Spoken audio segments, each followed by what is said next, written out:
दोस्तों, जब राजीव अपनी स्वर्गीय माँ की फोटो के सामने खड़े होकर बात कर रहा होता है कि माँ, मैं बहुत ही बुरी दलदल में फंस चुका हूँ। मुझे एक तरफ को बहुत ही ज़्यादा कलर लगते हैं तो वहीं दूसरी तरफ मुझे लगता है कि हम सब मिलकर कुक के साथ बहुत ही बुरा कर रहे हैं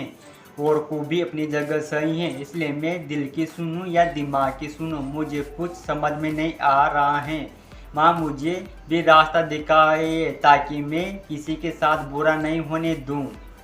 और जब ये सब बातें राजीव अपनी मम्मी की फोटो के सामने कर रहे होते हैं, उस टाइम पर देवनारायण राजीव को देखकर उसकी सारी बात सुन लेते हैं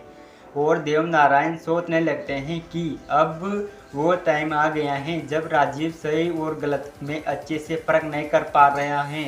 और इस टाइम पर हम उसे जैसा दिखाएंगे वो वैसा मान जाएगा। और ये बात सुनकर वो दौड़कर संजीव के पास आता है और संजीव से बात करता है कि राजीव, मैं अब अपनी सच्चाई बतानी होगी क्योंकि अब हम जो भी बताएंगे उस पर राजीव एकदम एडिक होकर उसको मान लेंगे। उसके बाद में देवनारायण सभी लोगों को इकट्ठा कर लेते हैं और वो राजीव को बुलाते हैं। तो दोस्तों, उसके बाद में राजीव को सभी लोगों ने क्या बोला इस वीडियो में आगे आपको बताएंगे। उससे पहले एक छोटी सी रिक्वेस्ट रहेगी, वीडियो को एक लाइक करके चैनल को सब्सक्राइब जरूर करना। जी हाँ दोस्तों, सीरियल तो से नैना मिलाई के में अपकमिंग एपिसोड में जब सभी लोग इकट्ठे होंगे वो कर राजीव को बुलाते हैं कि राजीव आई है, हम आपको कुछ चीज़ दिखाते हैं और कुछ चीज़ बताते हैं जिसके कारण आपके दिमाग का जो भी गलतफहमी है वो दूर हो जाएगा। तो वहाँ पर राजीव सोचने लगते हैं कि जब हम कल जिम कर रहे होते हैं उस टाइम पर संजीव ने भी बोला था कि माँ, आपको एक बड़ी बात बताऊंगा, वो बात सही टाइम आने पर आपको बताऊंगा। तो वो बात जानने के लिए राजीव बहुत ही उत्सुक हो जाता है। वो दौड़कर हॉल के बीच आ जाता है और सभी लोगों को बोलता है कि बताइए, आपने मुझे क्यों बुलाया है, आप सभी लोगों ने क्या बताना है। तो उसके बाद में संजीव राजीव को बोलते हैं कि राजीव दादा, जब कल आपने मुझे बचाया था तो मैंने आपको बोला था कि आपने छोटे भाई की तरह मेरी मदद की है और आपने बोला था कि मैंने जो बड़े भाई का फर्ज निभाया है, लेकिन छोटे संजीव, आपने अपने छोटे भाई का फर्ज नहीं निभाया